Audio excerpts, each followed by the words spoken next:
Students, आज हम बात करेंगे फॉर्म्स ऑफ एनर्जी के ऊपर। ये बात तो आप जानते हैं कि एनर्जी जो है हमारे पास वो एक ऐसी सलाहियत का नाम है कि अगर हम कोई वर्क करना चाहते हैं, ठीक है, तो हमें एनर्जी चाहिए। अगर हमें एनर्जी ना होगी तो हम वो वर्क नहीं कर सकेंगे। मतलब कि अगर हमने चलना है, फिरना है, बात करनी है, ठीक है,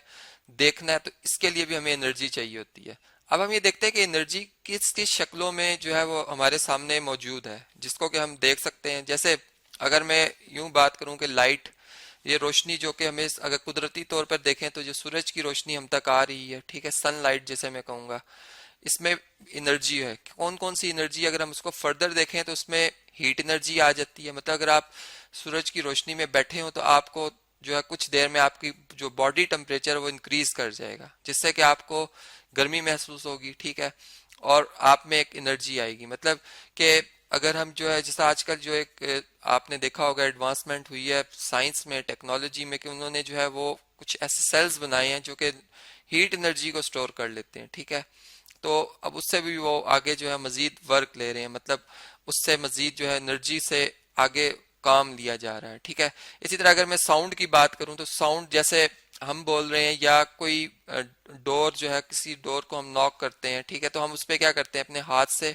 जो है वो वाइब्रेशन प्रोड्यूस कराते हैं, ठीक है। तो वाइब्रेशंस जो है हम ये कहेंगे कि ये साउंड प्रोड्यूस कर रही हैं, और ये एक एनर्जी है जो कि एक जगह से दूसरी जगह जो है वो इस तरह से ट्रांसफर हो रही है। फिर इसी तरीके से अगर आप इलेक्ट्रिकल एनर्जी को देख लें, जैसे ये हमारे पास जो इलेक्ट्रॉन्स के मूवमेंट से जो हम इलेक्ट्रिसिटी यानी जो करंट जिसकी हम बात कर रहे होते हैं, अगर हम इसको देखें तो इसमें भी एक एनर्जी होती है जो कि अगर हम देखें तो हम इसके डिफरेंट सोर्सेज हैं हमारे पास। मतलब इलेक्ट्रिकल एनर्जी जो है हम वो हवा से, विंड से भी बना सकते हैं, ठीक है, या फिर हम जो है वो वाटर से भी बना सकते हैं, या फिर हम जो है वो हम ये कह सकते हैं कि हम जो थर्मल जो हमारे पास एक पावर है उससे भी हम बना सकते हैं। लेकिन ये भी एक एनर्जी की फॉर्म है, इलेक्ट्रिकल एनर्जी है, ठीक है, जिससे कि आगे बल्ब वगैरह हम जो है वो रोशन कर लेते हैं, या फिर वो जो हमारे घरों में टीवी वगैरह, ठीक है, इस किस्म की जितनी चीज़ें ये सारी इलेक्ट्रिकल एनर्जी से चलती हैं। फिर इसी तरह अगर आप केमिकल एनर्जी की बात करें तो ये बैटरीज वगैरह जिसमें कि सेल्स भी आ जाते हैं। अब ये सारी की सारी जो है ये हमारे पास क्या है जी, ये केमिकल एनर्जीज हैं जो कि, या फिर अगर हम एक और नेचुरल प्रोसेस देखें तो जो हम फूड ईट करते हैं, ठीक है, वो फूड में जो है वो इस हमारे जो हम ये कह सकते हैं एक डाइजेस्टिव सिस्टम होता है हमारी बॉडी के अंदर, ठीक है, जो कि इस फूड में से जो एनर्जी है वो हमारी बॉडी की जो रिक्वायरमेंट होती है उसके हिसाब से वो हासिल कर लेता है, ठीक है। और वो जो एनर्जी हम इस तरीके से फूड खाने से, वाटर पीने से जो है वो हासिल कर रहे होते हैं। इसी तरह जो मैकेनिकल एनर्जी है उसका ताल्लुक, मतलब उसमें दो तरह की मजीद टाइप्स आ जाती है, एक आती काइनेटिक, एक आती पोटेंशियल। काइनेटिक का ताल्लुक होता है मोशन से, जबकि पोटेंशियल का ताल्लुक होता है पोजीशन से, जो कि आपने पढ़ा ही हुआ है कि काइनेटिक एनर्जी क्या होती है। अब मैं कुछ स्नैप्स है मेरे पास, हम जरा पहचान कर लेते हैं इनकी, इन एनर्जीज की कि कहाँ कहाँ पर है। जैसे देखें, अगर ये हमारे पास मेन सोर्स है एनर्जी का, जैसे मैंने सन की पिक्चर ली है, ठीक है, तो यहाँ पर ये पोटेंशियल एनर्जी और ये काइनेटिक एनर्जी दो कैटेगरीज में मैंने इसको डिवाइड कर दिया। अब पोटेंशियल एनर्जी से अगर आप देखें तो ग्रेविटेशनल एनर्जी जो कि हम अपनी जमीन पर जो है वो महसूस करते हैं। मतलब कि ये जो दरख्त हैं, चलें दरख्त की अगर मैं बात करूं तो दरख्त के ऊपर जो फल लगे हुए हैं, अब वो फल नीचे क्यों आते हैं कि उनमें एक एनर्जी है, वो उस एनर्जी की वजह से, तो जो कि उन्होंने ग्रेविटी की वजह से हासिल की हुई है, ठीक है। और जब वो नीचे आ रहे होते हैं तो वो एक मोशन में होते हैं, और फिर वो मोशन में जो एनर्जी होती है उनकी, वो होती है जी कौन सी, उसे हम कहते हैं काइनेटिक एनर्जी, ठीक है। तो अभी हमने सिर्फ सिंपल बात की है ग्रेविटेशनल एनर्जी की। फिर इसी तरीके से अगर आप केमिकल एनर्जीज का इस्तेमाल देखें तो ये जो हम अब रॉकेट्स वगैरह जो, या जो ये शटल्स जो भेजे जाते हैं, ठीक है, सैटेलाइट्स, आर्टिफिशियल सैटेलाइट्स जो भेजे जाते हैं स्पेस में, वो बहुत सी गैसेस को बर्न करके केमिकल रिएक्शन के बाद जो है वो हासिल की जाती है एनर्जी, और फिर ये बहुत ज़्यादा एनर्जी होती है जो कि फिर स्पेस तक जाने में और उससे मतलब आगे जो सफ़र तय करना है ये एनर्जी प्रोवाइड कर देती है। फिर इसी तरीके से अगर आप देखें तो इलास्टिक, जिसमें कि स्प्रिंग वगैरह में अगर आप देखें किसी भी ऐसी चीज़ जिसमें कि आप जो एनर्जी स्टोर करें उसे हम कहते हैं इलास्टिक एनर्जी। अब वो इलास्टिक एनर्जी जो है वो हमारी, मतलब हम स्प्रिंग से भी देख रहे होते हैं, या कुछ जो फोम वगैरह होते हैं, कुशंस वगैरह, उनमें भी होती है, ठीक है। अब ये, या फिर अगर हम वो जो रैकेट होता है एक, जो हमने जो बैडमिंटन वगैरह में देखा होगा, ठीक है, आप इसमें देखें तो वो रैकेट्स के जो है वो स्ट्रिंग बड़ी मतलब टाइट बांधे जाते हैं, और इस तरीके से जब बॉल से टकराती है तो वो इस एनर्जी से वापस इसको जो है वो भेजता है, ठीक है। तो ये भी एक हमारे पास एनर्जी की टाइप है। फिर सीधा न्यूक्लियर एनर्जी अगर आप देखें तो आजकल जैसा न्यूक्लियर रिएक्टर्स वगैरह जो कि, या अगर मैं इसको नेचुरली प्रोसेस करूं तो ये जो सूरज के ऊपर जो फिशन रिएक्शन और फ्यूजन रिएक्शंस हो रहे हैं, ये सारे के सारे जो है न्यूक्लियर रिएक्शंस है, जिसमें कि न्यूक्लियस की जो है वो हम कह सकते हैं कि अब तोड़ हो रही होती है, ठीक है, वो टूट रहा होता है या जुड़ रहा होता है, मतलब कि एक बड़ा न्यूक्लियस टूट के छोटे न्यूक्लियस में या छोटे न्यूक्लियस वाले एटम्स में तब्दील हो रहा होता है, और फिर जो छोटे न्यूक्लियस वाले एटम्स हैं वो बहुत ज्यादा एनर्जी हासिल करके एक बड़े न्यूक्लियस में तब्दील हो रहे होते हैं। ये प्रोसेस हो रहा होता है सूरज पर, जो कि बहुत ज्यादा एनर्जी इसमें से रिलीज हो रही होती है, जो कि हम तक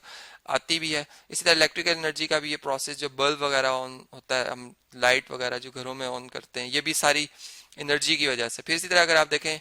तो यही बात यहाँ पर भी हमें नजर आ रही है कि जो ट्यूनिंग फॉर्क वगैरह आपने फिजिक्स की लैब में देखा होगा, इस तरह से कि उसमें दो जो है वो, ये आप देख सकते हैं इसके पैड के साथ ये दो वायर्स नुमा, या आप ये कह लें कि दो जो है वो प्लेट्स इस तरह से होती हैं बारीक सी, जिनको कि हम एक पैड पे जब टकराते हैं तो ये इस तरह से एयर में डिस्टरबेंस प्रोड्यूस करते, साउंड प्रोड्यूस करते हैं, मतलब वाइब्रेशन से। फिर थर्मल यानी टेम्परेचर वगैरह अगर आप देखें, वाटर को अगर आप हॉट कर लेते हैं तो उसमें से जो हम टेम्परेचर मेजर कर रहे होते हैं थर्मामीटर से, ठीक है, तो ये भी हमें पता चलता है कि ये जो हमारे पास टाइप है ये भी एक एनर्जी की टाइप है, ठीक है। इसी तरह विंड्स वगैरह आपने देखा होगा, जो कि ट्विस्टर्स वगैरह अगर आप देखें तो वो भी जो होते हैं उनमें भी एक एनर्जी होती है। या फिर अगर हम जो ऐसे इलाके जैसा साहिल के पास चले जाएं, ठीक है, जहाँ पे कि बहुत तेज हवाएं चलती हैं, जहाँ पर हमने थर्मल या हम यूं कह सकते हैं जहाँ पर करके हमने जो है वो विंड्स पावर स्टेशन जो है वो कायम किए हुए हैं कि वो हवा से जो है वो बड़े बड़े पंखे लगाए गए वो मूव करते हैं, ठीक है, मतलब हमने उस एनर्जी को भी यहाँ पर इस्तेमाल करें। फिर इसी तरह लाइट एनर्जी जो है अगर आप देखें तो हमें जो बज़ाहिर हमें सूरज की रोशनी नजर आती है वो वाइट नजर आती है, लेकिन वो बहुत सी लाइट्स उसके अंदर मौजूद होती हैं, कलर डिफरेंस होते हैं उसमें, उनमें डिफरेंट कलर्स होते हैं। और अगर हम एक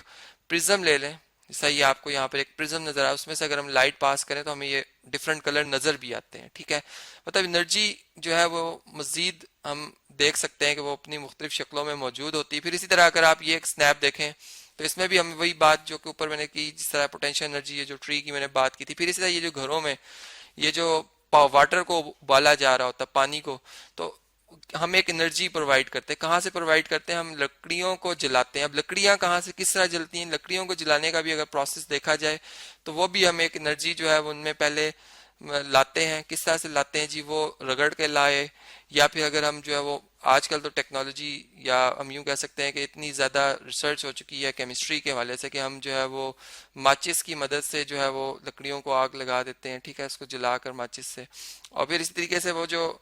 एक कन्वेक्शन का प्रोसेस चल रहा होता है या रेडिएशन का, ठीक है, जो कि आप थॉरली पढ़ेंगे आगे चलकर, तो इस तरीके से वो वाटर जो है वो मॉलिक्यूल्स उनमें वो एनर्जी ट्रांसफर हो रही होती है, फिर वो एनर्जी मतलब आगे मजीद वो ट्रांसफर कर रहे होते हैं, ठीक है। तो इस तरह से ये मतलब वाटर के अंदर भी केमिकल एनर्जीज होती हैं, मतलब वो क्या केमिकल एनर्जी के अगर हम उसके अंदर जो है वो कोई जिस तरह से अगर हम इस तरह से बात कर लें कि अगर हम जो है कोई इंक डालते हैं, ठीक है, अगर हम एक इंक डाल देते हैं वाटर में, तो वो वाटर जब इसमें कन्वेक्शन प्रोसेस हो रहा होता है तो वो जो वाटर जैसे जैसे हॉट हो रहा होता है तो वो ऊपर की तरफ मूव कर रहा होता है, जो कोल्ड वाटर वो नीचे की तरफ, मतलब एक साइकिल सा बनता है इस तरह से, जैसे ये यहाँ पर आपको नजर आ रहा है, ठीक है। और मतलब इसमें इसी तरीके से इससे भी हम मजीद जो है वो वर्क ले सकते हैं। मतलब अगर हमने जिस तरह से कोई चीज़ मिक्स करनी है वाटर में, तो हम क्या करते हैं कि हम थर्मल एनर्जी की मदद से वाटर के अंदर वो चीज़ जल्दी जो है वो मिक्स कर देते हैं। जैसा चीनी को अगर आप ठंडे पानी में गर्म करना चाहें तो आप नहीं कर सकते, लेकिन अगर आप ठंडे पानी में अगर गर्म करना चाहें, मिक्स करना चाहें तो वो आप नहीं कर सकते, लेकिन अगर आप गर्म पानी में चीनी को मिक्स करते हैं तो वो जल्द जो है वो मिक्स हो जाती है। इसी वजह से कि इसमें केमिकल रिएक्शन जो प्रोसेस है वो हमारा तेज हो जाता है, एनर्जी की वजह से एनर्जी प्रोवाइड हम कर रहे होते हैं। तो इस तरह से हमने बातें देखी कि जो एनर्जी है वो किस तरह से हमारी आम लाइफ में एग्जिस्ट करती है डिफरेंट शक्लों में, और इसका असल जो पर्पस होता है वो यही होता है कि वो हमारे जो वर्क करने की सलाहियत है उसको बढ़ाए।